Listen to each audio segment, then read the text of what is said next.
Hey, it's Sarah with House Copper. Today we are finishing up that lid. So this is how to make a lid the old-fashioned way, part 2. The things we're gonna do today are soldering the interior rim band on. There's a little trick to that so it doesn't like break apart and come off because you've already soldered the inside rim band, but you have to solder it so it's waterproof.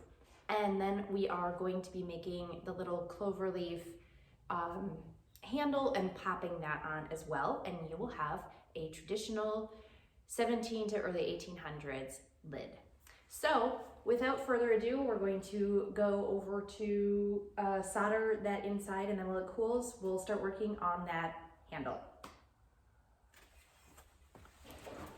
Okay, so you've at this point, if you remember, if you're building this, you've soldered this lap seam. Now, if you are, and when you are gonna do the inside here to solder this, this will get hot and it'll pop apart and then you are in trouble. So you always want to, want to latch it somehow. I mean, Bob and I use these old snips right here like this, but really you're just gonna put that right, or forceps I guess, you're gonna put that right where your seam is to hold it in place. It pulls the heat off for you, and also just in case it gets too hot, it's not gonna spring apart and ruin your rim band when you already have it in here. It won't go far, but it'll still make it wobbly, and you don't wanna make more work for yourself by doing repairs before you even finish. All right, so I'm gonna flux this up. Again, I use for this, it's a diluted Acroflux. The link is in the list below. Since I have since learned so many of you ask those kinds of questions, and I should obviously give that information right away. All right, next, what you're gonna do is you're gonna start kind of almost opposite of this seam with a piece of solder like this. So I'm gonna drop it in like that. All right, so hopefully, let's see. So there's the solder. And you want to pre-cut a couple pieces of solder. I have about 3 pieces. I mean, depending on how your lid is. You're gonna hold it like this. You're gonna start heating.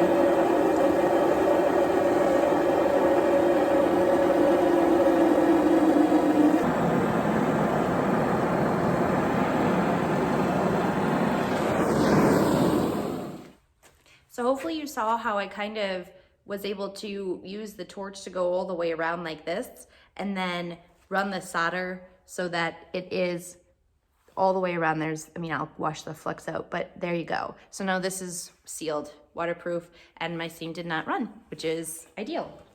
So I'll go wash this off. We'll let it cool just a little bit, and we're gonna make the lift handle for this. Okay, so what we need is a real thin piece, nothing too crazy, and really the thickness is gonna depend on how big your lid is. The bigger the diameter of the lid, the thicker you're gonna want this lift handle just in terms of aesthetics. But we have a relatively small one for this somebody's kettle. All right, so I'm actually gonna do this one, about an inch. We're gonna say an inch long, or an inch wide, sorry, can't talk. And then we're gonna go,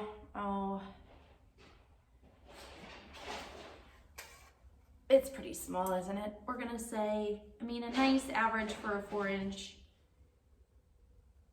we're gonna go with 4 inches. So this is gonna be an inch by 4 inches. So it's a pretty slim piece, but that's okay. Here's our bar folder. And what we're actually gonna do is we're gonna bend it. I'm gonna need that tighter. We're gonna bend it into each other.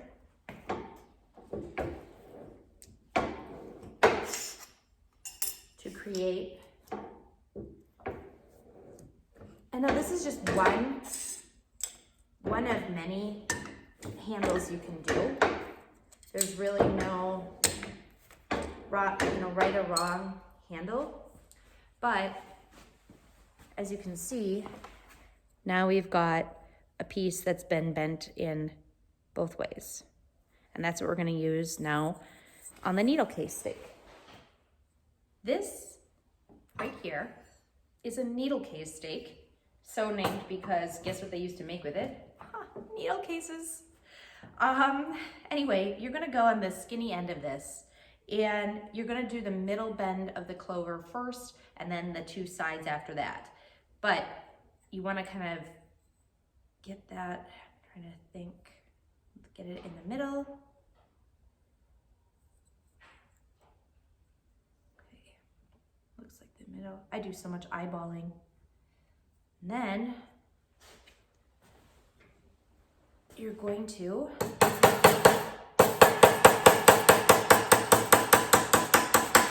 slowly but surely. You don't want to go too, you want to bend, you want to use a hammer because if you just bend, you might kink it. So you start it and hammer it so you get that nice rounded.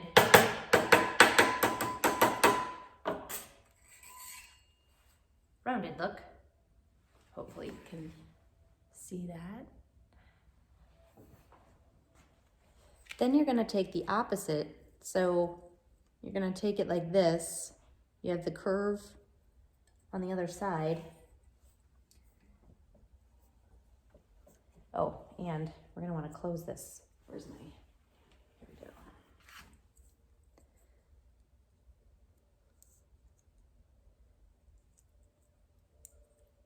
So notice how I'm kind of almost squeezing this. You don't need to go super tight, but you need to go tight enough without losing the roundness.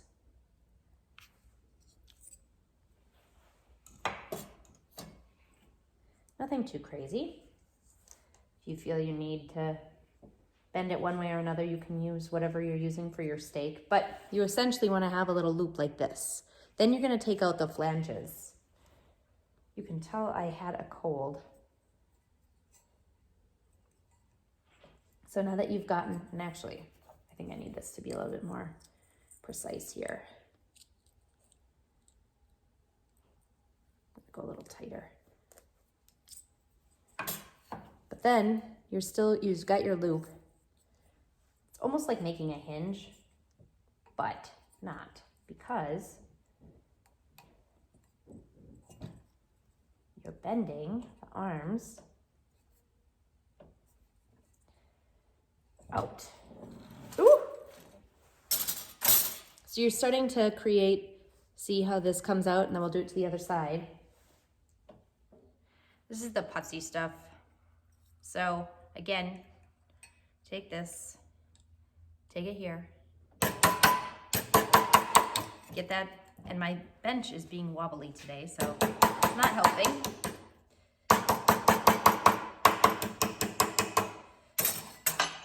So you're starting to curl that around. Then you can take one of these little guys, whatever kind of tool you have that will help push these down. But you don't want to crush the circle part. I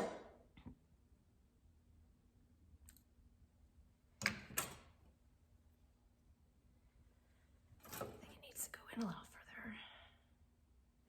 There we go. All right, and then to make it, we're gonna go actually over here. So after you have your little clover leaf like this, it's going to be a little misshapen and not straight. So just take, again, a rawhide or a rubber hammer, and you're gonna just lightly tap to get them straight, so that when you look at them, they are close.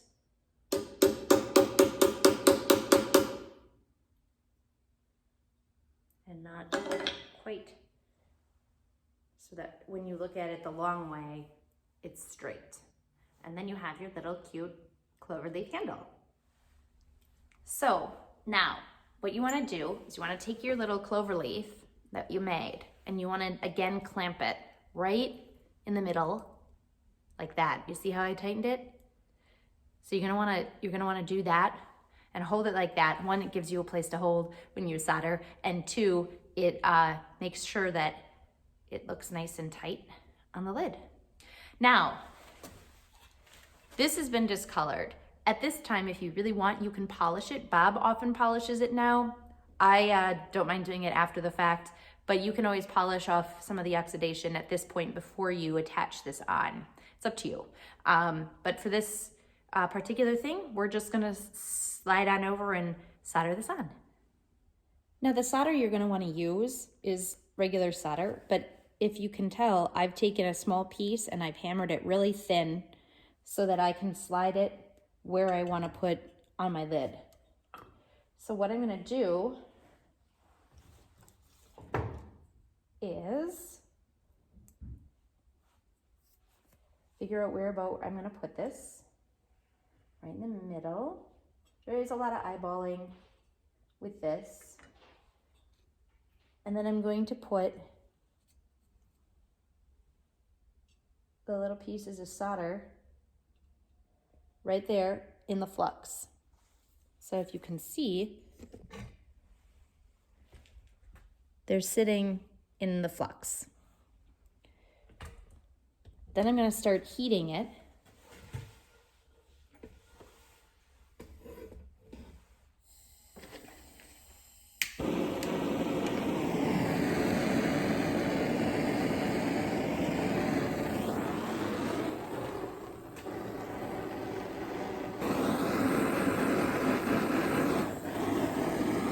Oh, and I forgot to tell you, you have to solder this too. I'm sorry, you have to put flux on the actual piece. Otherwise it won't stick.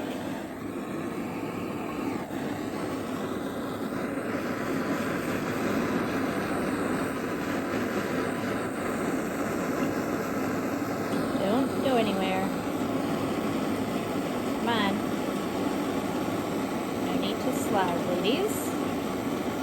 They were sliding on me. The flux was getting too hot.